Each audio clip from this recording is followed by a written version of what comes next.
Hi, I'm Brian Coulter, and I'm the newest addition to Astrolada's dream team of stargazers, and I'm very excited to be a part of the family.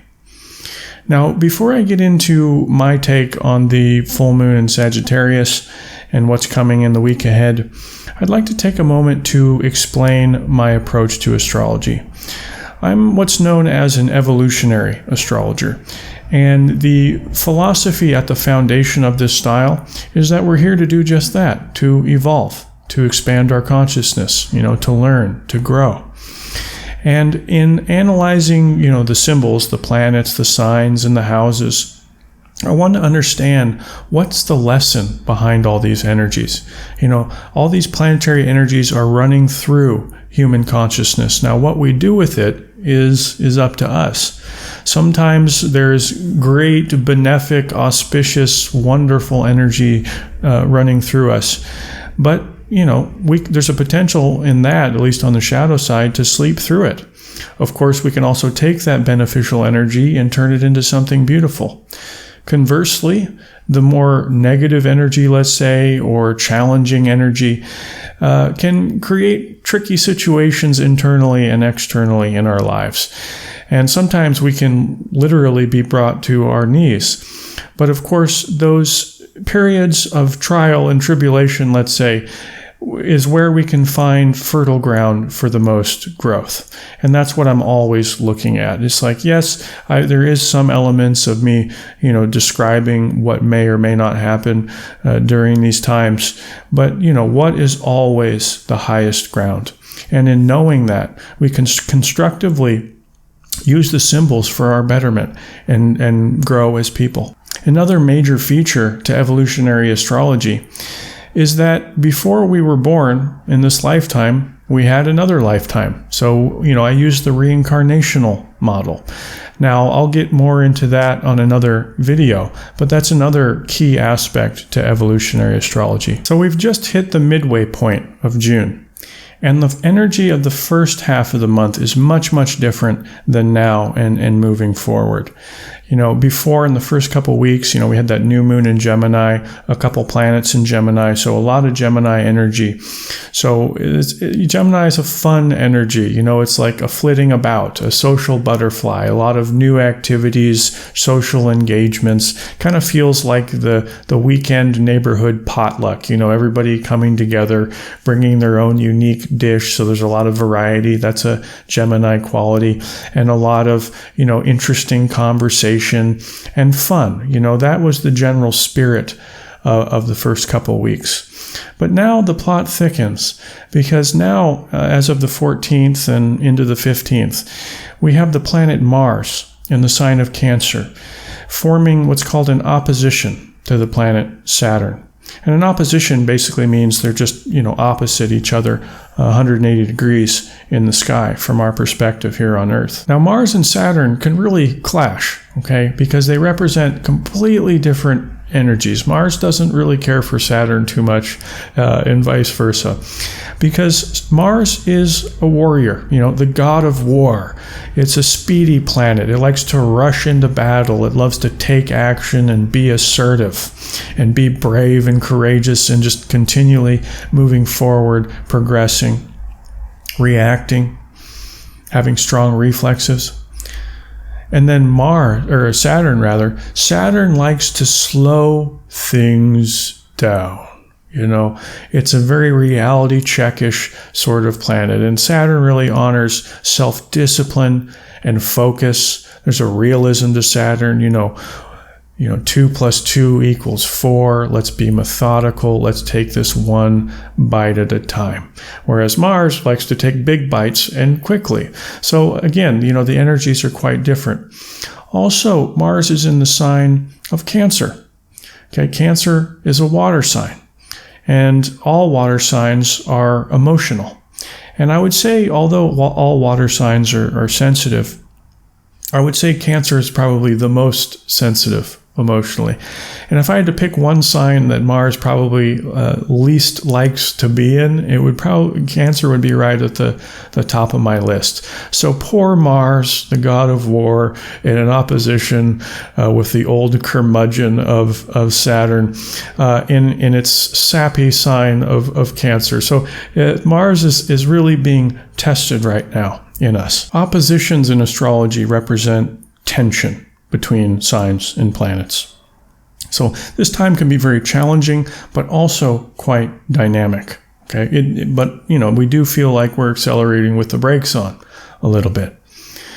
Okay, well, Saturn wanting to slow things down, it can create a situation, or maybe you're dealing on projects or whatever, and they take longer than normal to accomplish, longer than they normally would in an ideal world. So that your patience is being tested during this time, and Mars isn't known for being the soul of patience. So this slowness consumes more energy than normal, than anticipated. Also, time management issues may come up.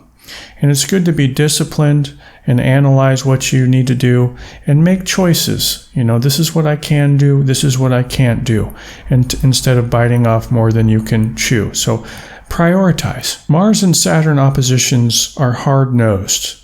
Okay, they're hard-edged. There's a sense of, the cliche nose to the grindstone now. A need to get things done.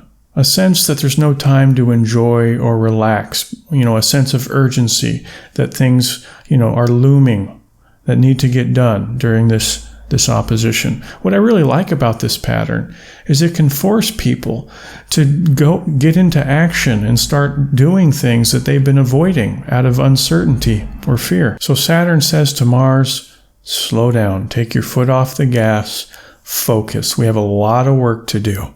Okay, this isn't a time for multitasking. This is a time for disciplined focus. Okay, Saturn always wants people to accomplish a great work in the world. So if you have a big project you're working on, now's the time to assert yourself in warrior fashion, but in a more practical way. Mars in Cancer can have a really hard time with this because, it being in a very emotionally sensitive sign, if we're having strong feelings and we need to be productive, sometimes it's useful to just, armor up and push the feelings aside, get what we need to get done, and then, we'll have our feelings later. But with Mars in Cancer, okay, there's more of a martial force behind these emotions. They're more immediate. Okay, so it becomes a little trickier trying to handle that. Especially if in your own personal birth chart, the Mars in Cancer is, touching any sensitive parts of your chart. You'll feel this quite strongly and be prepared to, handle some of these trickier emotions that will, keep you from being productive. If you're not too sure about your birth chart and you'd like to have a deeper understanding about how this Mars may be affecting you, I do have my services listed on astrology.com if you want a more intimate understanding of your own birth chart. Mars in Cancer can get confused by needing to navigate feelings while achieving goals. And with emotional states more pronounced, this can also create, a sense of anxiety or frustration when looking at a mountain of tasks. It's not too helpful to get stuck on, what do I feel like doing, during this time? Because if you're triggered, again, if this is hitting a sensitive point in your chart, you're likely to be feeling this. It's like, what do I feel like doing? I don't feel like doing anything. And this can sabotage our movement forward. In terms of advice for navigating this energetic dynamic, it's helpful to set a pretty thorough, rigorous schedule for yourself. Practical Saturn loves schedules. But of course, be sure to parse out some, restoration time and exercise so you don't get exhausted because, that is one potential with Mars opposite Saturn. Saturn represents the capacity to just do what we don't feel like doing. And that is really being tested now. So by following a thorough schedule, we can barrel through our inner resistances and create a solution to a potential unhappy state of being by helping to cultivate a sense of accomplishment. That's a great Saturn word.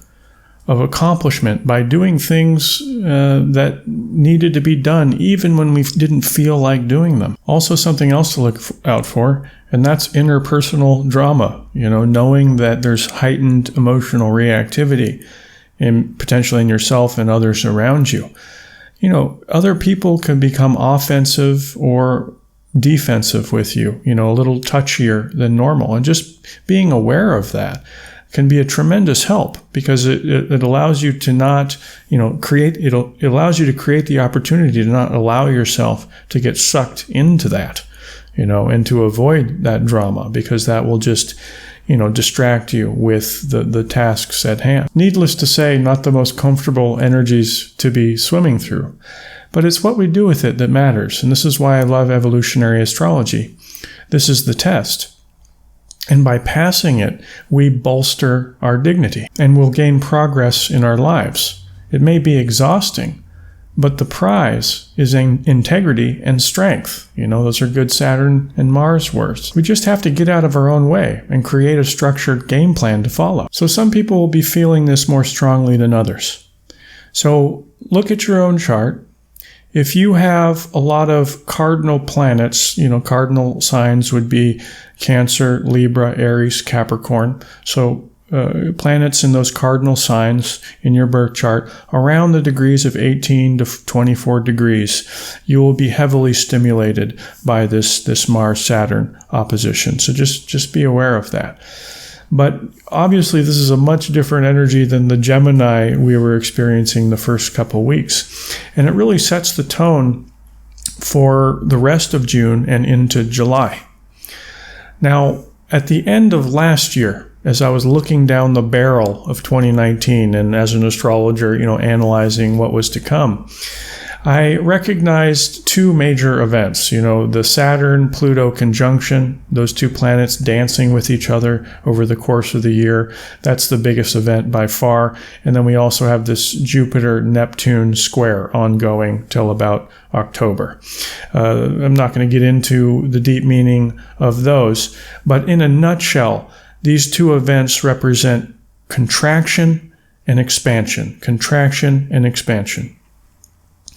And I also recognize that mid-June and into July, this Mars was going to be, I guess you could say, a triggering planet, because it's entering into that opposition to Saturn and Pluto. So we've hit this trigger point, okay? And we're halfway through the year and in this phase of contraction.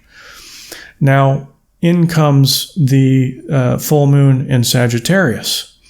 And this is very much an expansion. Sagittarius is the gypsy, the scholar, the philosopher. All three different faces of Sagittarius, different archetypes. But they all represent this idea of expansion, of learning, of growth, of fresh experience. So this feels like a breath of fresh air. It feels like a celebration. Full moons are a point of culmination. Here it is, the moon in full manifestation, fully reflecting the light of the sun. So it's a good time for closure, completion, also revelation, and things get revealed during full moon times. So one, part of Sagittarius is truth. So truth can be revealed. That's one aspect of it. But just the energy of Sag feels very freeing compared to, accelerating with the brakes on with the Mars and Saturn. And again, that will continue to be a theme into July. But we gain some respite here into this full moon. And this full moon is very powerful for a couple reasons. It being in Sag, it's also next to Jupiter, also in Sagittarius. And Jupiter rules Sagittarius. So whenever a planet's in its own sign, it's very strong. So this full moon's also next to Jupiter. You probably see it in the sky. Also, the full moon's happening at about 25 degrees Sagittarius on the 17th. And it is right, if you look at the full moon, it is right at the center of the Milky Way galaxy. So you have this conjunction with the full moon and the center of the galaxy. This is a tremendously creative energy. And then we'll also add in Neptune here. Now, Neptune is right now slowing down. It's about to go retrograde. So from our perspective here on Earth, it appears as though it's completely standstill in the sky. It's called station. Now, although the day of the exact station is on the summer solstice, the 21st, it's effectively stationing on, the full moon on the 17th. The whole week, it's basically barely moving at all. So whenever any planet is stationed, it's at maximum power. So here we have this big Neptunian pulse also going through this full moon and into the summer solstice. So all these qualities do represent expansion, okay? But they also represent a tremendous creative inspiration, divine inspiration even, because Neptune is the god of the sea, which is a metaphor for the sea of consciousness, mystical Neptune. It's a very spiritual planet. So I love this full moon, even in the midst of this kind of tricky opposition we're dealing with, it does add this element of relaxation and also celebration. And celebration is perfect for the summer solstice. Cultures all over the world have been celebrating on solstices, and equinoxes for millennia. It is a time for celebration and a time for honoring the gods and the deities, which is a very Neptunian statement. So there is this yearning, this feeling of yearning for the divine, the yearning for source during this full moon and solstice. A perfect time for devotion in something greater than yourself, a deepening of your own relationship to spirituality, a deepening to your own relationship to your meditative life, contemplation, reflection about what the future has for you. I love the idea of going on some mountaintop during the solstice and meditating, communing with the gods. Better yet, meditating with a group of people. Collective consciousness is even more powerful, creates a certain magic. This kind of reminds me of, a couple weeks ago in the UFO community, actually. They had an event called a CE5. I don't know exactly what that means, but I know what they're attempting to do during this event, and that's to make contact with UFOs.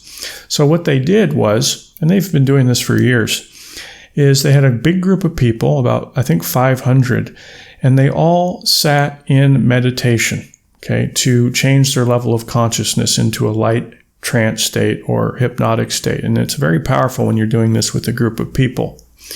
In fact, they've done studies that when a big, large number of people all at the same time meditate for peace and love, crime actually goes down during that time. So it's very powerful. But these folks, 500 of them, meditated together and then set a collective intention to make contact. And they certainly did. I've seen some of the footage, and it's quite amazing. Now, I'm not suggesting on the summer solstice you try to make contact, although that would be really fun, at least for me. That the idea of that is probably quite alien to you for more reasons than one. But that story I just told, or what they did a couple weeks ago, fits the symbolism of what I'm describing here. A group of people together, coming together, celebrating life, meditating together, setting an intention, and then with that intention, they are then able to manifest it more easily, especially with this Neptunian pulse running through us. And the veil between worlds is quite thin during this time. So that's the high end. I mean, what's the low end? Basically with, Jupiter, Neptune, Sagittarian energy, solstice celebration, it's basically, partying too hardy, and there's nothing wrong with having a good time. But in terms of spiritual evolution, if that's what you're interested in, it's certainly not the highest ground. I'm not suggesting you be completely avoidant of celebrating in that fashion, but that's not where the magic is. But it certainly would be a lot of fun. So in summation, during around June 14th and 15th, when this Mars-Saturn opposition's at its peak, by funneling our strong emotions into being productive and staying on task, we create a sense of dignity and self-respect for doing things that needed to be done, even in the face of our inner resistances. And then come the 17th to the 21st, full moon to the solstice, we can find newness. We can find a breath of fresh air by surrendering into a celebration, dancing around the bonfire with a rose in our teeth. And also using the creative superpower of a collective positive intention.